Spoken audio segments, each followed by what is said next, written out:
BTS ২০১৩ সালের ১৩ই June "no more dream" গান দিয়ে তাদের আত্মপ্রকাশ করে।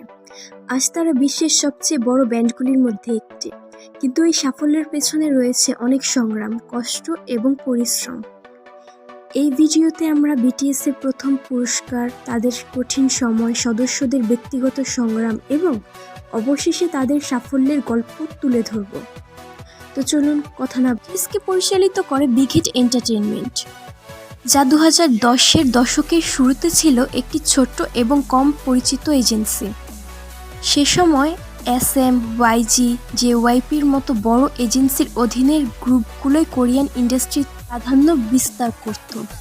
কিন্তু বিগ হিটের প্রতিষ্ঠাতা ব্যাং সি-ইয়ক দৃঢ়ভাবে বিশ্বাস করতেন যে যদি সৎভাবে সঙ্গীত তৈরি করা যায় এবং সত্যিকারের গল্প বলা যায়, তাহলে বিটিএস একদিন সফল হবেই। বিটিএস-এর সদস্যদের অনেকেই এই ইন্ডাস্ট্রিতে আসার আগে অনেক সংগ্রাম করেছেন। তাদের ডেবিউ হওয়ার কথা ছিল 2011 থেকে 2012 সালের মধ্যে, কিন্তু বারবার বিলম্বিত হতে থাকে। কয়েকজন ট্রেইনি মাঝপথে চলে যায়, এমনকি জংকুক একবার বিগ হিট ছেড়ে অন্য কোম্পানিতে যোগ দিতে চেয়েছিল, কিন্তু RM-এর নেতৃত্বে তিনি ফিরে আসেন। তারা যখন ট্রেনিং করছিল তখন বিগ হিটের এত বড় বাজেট ছিল না। তারা ছোট্ট একটা ড্রোমে থাকতো, সেখানে 7 জনকে একসাথে ঘুমোতে হতো। খাবারও ছিল সীমিত এবং কখনো কখনো তাদের একই খাবার ভাগ করে খেতে হতো। ডেবিউর পর মিডিয়া এবং কিছু মানুষ বিটিএসকে তাচ্ছিল্য করত। অনেকেই বলতো যে তারা বিগ 3 এর ব্যান্ডের মতো হতে পারবে না। অনেকে তাদের কপিক্যাট গ্রুপ বলেও ডাকতো। কিছু টিভি শোতে তারা আমন্ত্রিত হলেও পর্যাপ্ত স্ক্রিন টাইম পেত না। RM ছিলেন প্রথম সদস্য যিনি বিটিএস-এ যোগ দেন। তিনি শুধু একজন র্যাপারই ছিলেন না, বরং দলের নেতা হিসেবেও দায়িত্ব পালন করতেন। তিনি সবসময় ব্যান্ডের জন্য সঠিক সিদ্ধান্ত নিতে চাইতেন, কিন্তু দলের ভবিষ্যৎ নিয়ে তিনি অনেক চিন্তিত ছিলেন। একবার এক সাক্ষাৎকারে তিনি বলেন, "আমি জানতাম না আমরা বেঁচে থাকব কিনা।" সুগার পরিবার চাইতো না যে তিনি মিউজিক ইন্ডাস্ট্রিতে আসুক। তার পরিবার তাকে আর্থিকভাবে সহায়তা করত না এবং তিনি কখনো কখনো খাবার কেনার টাকা জোগাড় করতেও পারত না। ট্রেনির সময়কালে তিনি একটি বড় অ্যাক্সিডেন্টে আহত হন এবং তার কাঁধের সমস্যা শুরু হয়, যা পরবর্তীতে সার্জারি পর্যন্ত গড়ায়। তিনি ডিপ্রেশন এবং সোশ্যাল অ্যাংজাইটি নিয়ে লড়াই করেছেন, যা তিনি দি লাস্ট শ্যাডো এবং ইন্টারক্লুড সেট মি ফ্রি গানের মাধ্যমে প্রকাশ করেছেন। জেহোপ একসময় দল থেকে বেরিয়ে যেতে চেয়েছিলেন, কারণ তিনি অনুভব করেছিলেন হয়তো তিনি যোগ্য নন। কিন্তু জংকুক এবং RM তাকে বোঝান এবং তিনি বিটিএস-এর সাথেই থেকে যান। এখন তিনি বিটিএস-এর সানশাইন হিসেবেও পরিচিত এবং তার ডান্সিং ও মিউজিক সবাইকে অনুপ্রাণিত করে। জিন প্রথমে একজন অভিনেতা হতে চাইতেন। গান গাওয়া অভ্যেস ছিল না তার। তিনি একাধিকবার বলেছেন, "আমি গাইতে পারতাম না।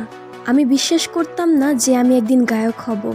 কিন্তু তিনি কঠোর পরিশ্রম করেন এবং বর্তমানে তিনি অন্যতম মধুর কণ্ঠস্বরের মালিক। যখন বিটিএস-এ যোগ দেন তখন তার বয়স ছিল মাত্র 15 বছর।